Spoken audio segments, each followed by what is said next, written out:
বন্ধুরা, ব্যায়াম প্রত্যেক মানুষের করা উচিত প্রত্যহ দিন।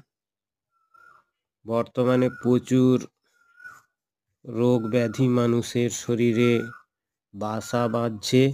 এর ফলে মানুষের পকেট থেকে অনেক টাকা পয়সা চলে যাচ্ছে এবং মানুষ নিঃস্ব অসহায় হয়ে পড়ছে। তাই নিজেকে সুস্থ রাখতে, ভালো রাখতে প্রতিদিন যখন সময় পাবে তখন শরীরচর্চা করবে।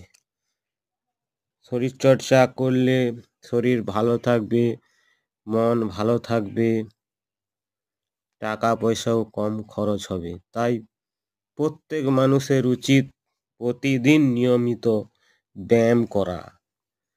ব্যায়াম করলে শরীর ভালো থাকবে, সুস্থ থাকবে। তার একটা ভিডিও দিলাম।